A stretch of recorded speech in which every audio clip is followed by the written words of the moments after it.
Assalamualaikum everyone, welcome back to new lesson with Mukul Ahmed. Today we are going to look at how to talk to a shopkeeper. Actually today we are going to learn how to speak English with a shopkeeper.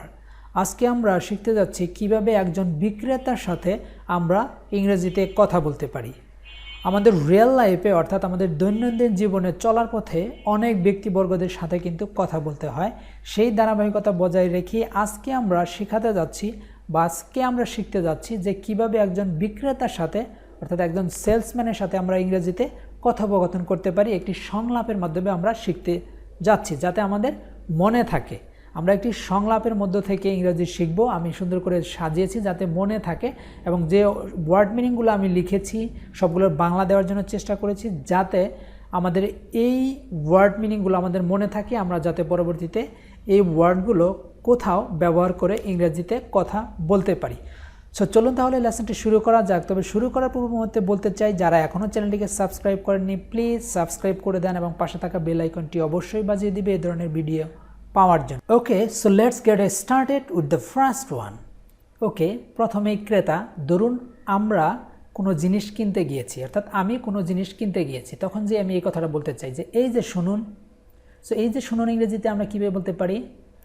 Excuse me, অর্থাৎ customer হয়ে আমি গেছি, আমি বলতেছি যে excuse me, এই যে শুনুন। এবার বিক্রেতা বলতেছে হ্যাঁ বলুন আপনি কি চান। সো হ্যাঁ বলুন আপনি কি চান, এই কথাটা আমরা ইংরেজিতে কীভাবে বলতে পারি? শপকিপার বলতেছে yes can I help you, হ্যাঁ বলুন আপনি কি চান। এখন এইটা দ্বারা কিন্তু আমরা অন্য বাংলা বোঝাতে পারি। যেমন আমি এই কথাটা বলতে পারি বাংলাতে যে হ্যাঁ বলুন আমি আপনাকে কীভাবে সাহায্য করতে পারি। ক্যান আই হেল্প ইউ, এটা দ্বারা কিন্তু আমরা এটাও বুঝতে পারি যে আমি কিভাবে আপনাকে সাহায্য করতে পারি, এটাও হয়। বাট আমরা শিখছি বলুন আপনি কি চান। বিক্রেতা এইটা বোঝাচ্ছে যে বলুন আপনি কি চান, এটা অর্থে আমরা এটা ধরে নিচ্ছি। হ্যাঁ এটা বললে হবে yes can I help you. Okay, এবার ক্রেতা বলতেছে উপহার দেওয়ার জন্য আমার একটা সুন্দর ঘড়ি চাই। সো এটা আমরা ইংরেজিতে কীভাবে বলতে পারি? সো এখানে আমি একটা কথা বলতে চাই যে সবসময় বাংলা কথাটার শেষের অংশটা ইংরেজিতে যখন আমরা কথা বলতে যাব বা ট্রান্সলেট করতে যাব তখন ওই বাংলা কথার শেষের অংশটা প্রথমে হয়ে যাবে, ঠিক আছে? আবার কিছু কিছু ব্যতিক্রম রয়েছে, যেমন প্রথমেরটা প্রথমে হয়, কিন্তু অধিকাংশ সময় বাংলা কথার শেষের অংশটাকে আমাদের প্রথমে নিয়ে আসতে হবে। এখানে আমরা দেখতে পাচ্ছি যে I want a good watch for gift, উপহার দেওয়ার জন্য আমার একটা সুন্দর ঘড়ি চাই। এখানে দেখুন আমার চাই কথাটা শেষের অংশটুকু প্রথমে নিয়ে আসছে যে আমার চাই, আই চাই ইংরেজি ওয়ান্ট, সুন্দর ঘড়ি আ গুড ওয়াচ কার জন্য? ফর গিফট, উপহার দেওয়ার জন্য। সো আমরা কিন্তু এভাবে বলতে পারি, ঠিক আছে? নেক্সট, বিক্রেতা বলতেছে ছেলেদের না মেয়েদের। সেটা আমরা কীভাবে বলতে পারি? লেডিস অর জেন্টস, ছেলেদের না মেয়েদের। নেক্সট, ক্রেতা বলতেছে যে মেয়েদের, আর লেডিস ওয়াচ প্লিজ, মেয়েদের।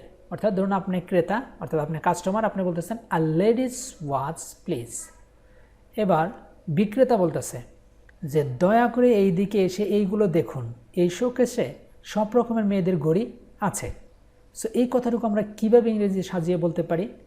হ্যাঁ দয়া করে এই দিকে এসে এইগুলো দেখুন। তো এই অংশটুকু আমরা আগে বলি please have a look at this showcase, please have a look at this showcase, এই দিকে আসুন এবং এইগুলো দেখুন। এই শোকেসে সব রকমের মেয়েদের ঘড়ি আছে। So you can see all kinds of ladies watch, আপনি সকল ধরনের বা সব রকমের মেয়েদের ঘড়ি এখানে দেখতে পারবেন। দ্বারা এখনও বোঝানো হচ্ছে এখানে আছে, ঠিক আছে?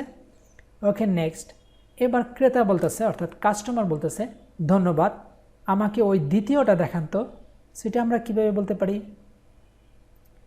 থ্যাংক ইউ, ধন্যবাদ, please show me the second one, আমাকে ওই দ্বিতীয়টা দেখান তো। বিক্রেতা নিশ্চয়ই, এই দেখুন। শপকিপার বলতেছে অফকোর্স, অবশ্যই বা নিশ্চয়ই, হিয়ার ইউ আর, এই দেখুন। সো হিয়ার ইউ আর, এই দেখুন, এটা দ্বারা কিন্তু আমরা এটা বুঝে নিচ্ছি। আবার আমরা এখানে কিন্তু হিয়ার ইউ না দিয়ে আমরা কিন্তু অন্য কিছু বলতে পারি যে হিয়ার ইট ইজ, ঠিক আছে? হিয়ার ইট ইজ, এই দেখুন। আবার এটাও হয় হিয়ার ইউ আর, এই দেখুন, যেটা খুশি আপনি ইউজ করতে পারেন। ওকে, ক্রেতা বেশ সুন্দর, দাম কত? সো বেশ সুন্দর, দাম কত, এটা আমরা কীভাবে বলতে পারি? একটু আশ্চর্য হয়ে বলছে হাউ নাইস, বেশ সুন্দর, হোয়াটস দ্য প্রাইস, দাম কত? ওকে, এবার বিক্রেতা বলতেছে 500 টাকা, এটা আমরা কীভাবে বলতে পারি? 500 টাকা। এবার ক্রেতা বলতেছে একটু মানে আতঙ্কিত হয়ে, বিস্ময় হয়ে, যে 500 টাকা অনেক দাম, তো এটা আমরা কীভাবে বলতে পারি? 500 টাকা অনেক দাম, that's too much. 500 that's too much, 500 টাকা অনেক দাম, একটু আশ্চর্য হয়ে বলছে।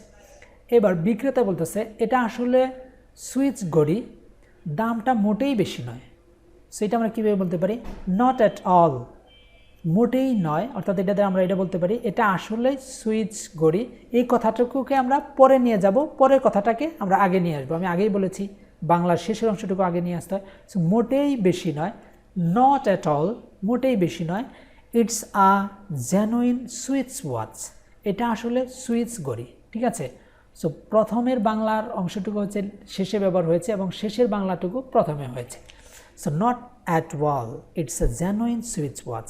তবে আমরা যদি প্রথমে বলতাম ওই দামটা মোটেই বেশি নয়, এটা আসলে সুইচ ঘড়ি, যদি প্রথমে থাকতো তাহলে আমি প্রথমে ইউজ করতে পারতাম যে not at all, it's a genuine switch watch, ঠিক আছে, কোনো প্রবলেম নেই। ওকে, ক্রেতা কিন্তু আমি একটু সস্তা দামে চাই, সস্তা দামের ঘড়ি নেই, দেখি এটা আমরা কীভাবে বলতে পারি? But I want a cheaper one, কিন্তু আমি একটু সস্তা দামের চাই। But I want a cheaper one, আমি একটু সস্তা দামের চাই, সস্তা দামের ঘড়ি নেই, এটা আমরা ইংরেজিতে কীভাবে বলতে পারি? Don't you have one, don't you have one, সস্তা দামের ঘড়ি নেই। ওকে, এইবার বিক্রেতা বলতেছে নিশ্চয়ই, এদিকে দেখুন এই 6-এর শাড়িগুলো, মানে নিশ্চয়ই এদিকে দেখুন এই 6-এর শাড়িগুলো, সেটা আমরা ইংরেজিতে কীভাবে বলতে পারি? ওয়াই নট, নিশ্চয়ই, বা আমরা এই কথাও বলতে পারি যে অফকোর্স। তবে আমরা এক কথাই বারবার বললে কেমন হয়ে যায়, এই জন্য আমি এখানে ওয়াই নট দিয়েছি, ঠিক আছে। এখানে অফকোর্সও হবে, নিশ্চয়ই। সো আমরা ওয়াই নটই বলবো, এক এক জায়গায় এক এক কথা বলবো, তাহলে আমাদের স্মার্টনেসটা একটু বেড়ে যাবে। ওকে, নিশ্চয়ই এদিকে দেখুন এই 6-এর শাড়িগুলো, তাহলে why not look this side the 6th row also, নিশ্চয় এদিকে দেখুন, লুক দিস সাইড, এদিকে দেখুন এই 6-এর শাড়িগুলো, দ্য 6th রো অলসো, এই 6-এর শাড়িগুলো। সো ক্রেতা এগুলোও বেশ সুন্দর, কোথায় তৈরি? এগুলোও বেশ সুন্দর, কোথায় তৈরি? কীভাবে বলতে পারি? They are also nice, what make are all this, what make are all this, বলছে এগুলোও বেশ সুন্দর, কোথায় তৈরি? সো এটা আমরা এইভাবে কিন্তু বলতে পারি ইংরেজিতে, they are also nice, what make are all this. এবার বিক্রেতা বলতেছে এগুলো জাপানের তৈরি, সেটা কীভাবে বলবে সে? দিস আর জাপানিস, সেইভাবে বলতে পারে। বা আমি যদি বিক্রেতা হয়ে থাকি তাহলে আমি এভাবে বলতে পারি দিস আর জাপানিস, এগুলো জাপানের তৈরি বা এগুলো জাপান থেকে আনা। নেক্সট, ক্রেতা বলতেছে ওই দ্বিতীয়টার দাম কত? সাপোজ আপনি দেখতেছেন দ্বিতীয়টা, তৃতীয়টা বা পঞ্চমটা, এইভাবে বলতে পারেন ওই দ্বিতীয়টার দাম কত? How much is the second one for? দেখুন এখানে কিন্তু আমরা হাউ মাচ ইউজ করেছি, ওখানে আমরা জিজ্ঞেস করেছিলাম হোয়াটস দ্য প্রাইস, এটা জিজ্ঞেস করেছিলাম, বাট এখানে আবার ব্যবহার করছি হাউ মাচ। এক এক জায়গায় এক একভাবে প্রকাশ করছি, এই জন্যই আমাদের স্মার্টনেসটাকে বাড়ানোর জন্য। ওই দ্বিতীয়টার দাম কত? এটা কীভাবে বলতে পারি? ওই দ্বিতীয়টার দাম কত? How much is the second one for? ওই দ্বিতীয়টার দাম কত? এবার বিক্রেতা বলতেছে এই শাড়ির সব ঘড়ির দাম সমান 200 টাকা করে।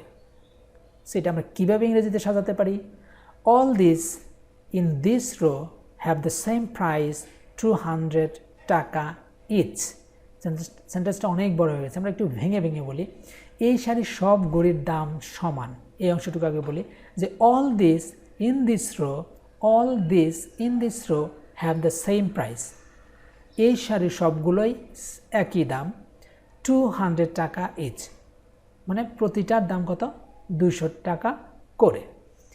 এবার ক্রেতা বলতেছে কিন্তু জাপানি ঘড়ি তো সাধারণত বাজে কোয়ালিটির হয় বা ভালো হয় না, এটা আমরা কীভাবে বলতে পারি? এটা আমরা বলতে পারি but aren't Japanese watches generally notorious for poor quality. So কিন্তু জাপানি ঘড়ি তো সাধারণত বাজে কোয়ালিটির হয়। এই যে বাজে কোয়ালিটির বলতে আমরা এখানে ব্যবহার করেছি নটোরিয়াস ফর পুর কোয়ালিটি, মানে একদম নিম্নমানের হয়ে থাকে, এটা বোঝানো হচ্ছে এখানে নটোরিয়াস বাজে কোয়ালিটির। এভাবে কিন্তু আমরা বলতে পারি, কিন্তু জাপানি ঘড়ি তো সাধারণত বাজে কোয়ালিটির হয়, তাহলে কীভাবে বলবো আমরা? But aren't Japanese watch is generally notorious for poor quality. কিন্তু জাপানি ঘড়ি তো সাধারণত বাজে কোয়ালিটির হয়, মানে হয় না, এরকম প্রশ্ন করেছে। হয়।